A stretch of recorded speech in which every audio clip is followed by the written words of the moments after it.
তোমরা সবাই? আশা করি তোমরা সবাই অনেক অনেক অনেক ভালো আছো। চলে আসলাম আরেকটা নতুন ব্লগ নিয়ে অনেক দিন পর। তো তোমাদেরকে আগের ব্লগে বলেছিলাম যে 31 তারিখ আমাদের পলাশবাড়ি বাজারে রয়েছে ভাবনাট্যমের একটি প্রোগ্রাম।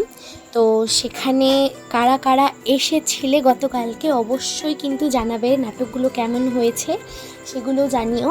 আর যারা যারা আসোনি তারা কিন্তু অবশ্যই সত্যি সত্যি খুব মিস করলে। তো দেখো আমরা এখানে রেডি হয়ে চলে এসেছি।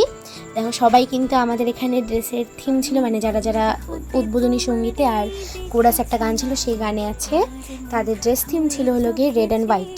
তো আমরা সবাই দেখো রেড অ্যান্ড হোয়াইট শাড়ি পরে এসেছি।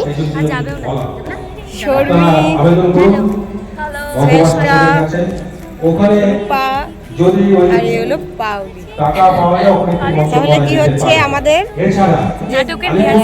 রিহার্সাল হচ্ছে এখানে। আর যে দেশাত্মবোধক গানটা যে হওয়ার কথা ছিল সেটা হারমোনিয়াম আর তবলা ছাড়াই হয়েছে আমাদের।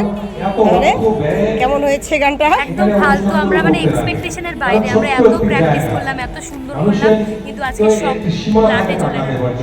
আই হোপ নেক্সট গানটা আমাদের একদম ধামাকাদার হবে। অবশ্যই অবশ্যই। তারপর প্রদীপ প্রজ্বলন হয়ে গেল, আর প্রদীপ প্রজ্বলন হওয়ার পরে আমি একটা গান করলাম, সেই মঙ্গলদ্বীপ জেলে গানটা। আর সেই গানটা করার পরে তারপরে এখানে উপস্থিত ছিল আমাদের এসডিও, তিনিও গান করলেন দুটো, খুবই ভালো গান করেছিলেন। ওনার গানের ক্লিপগুলো পরে শেয়ার করব, এখন শুধু একটু মাত্র ক্লিপ শেয়ার করছি। চিরদিনই তুমি যে আমার যুগে যুগে।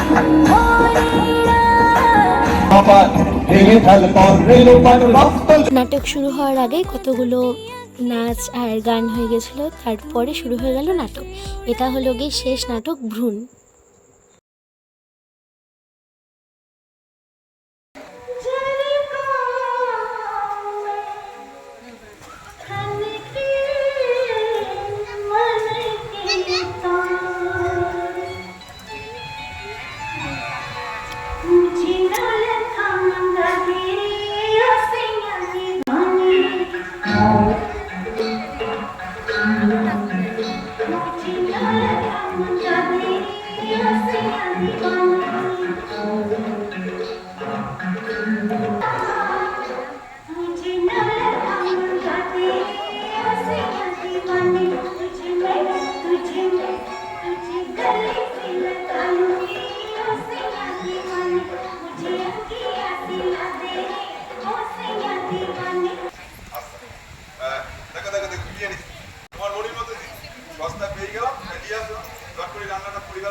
এই ব্লগটা তোমাদের কেমন লাগলো অবশ্যই কমেন্ট করে জানিও। আজকের জন্য এটুকুই। সবাই সুস্থ থেকো, ভালো থেকো, টাটা বাই।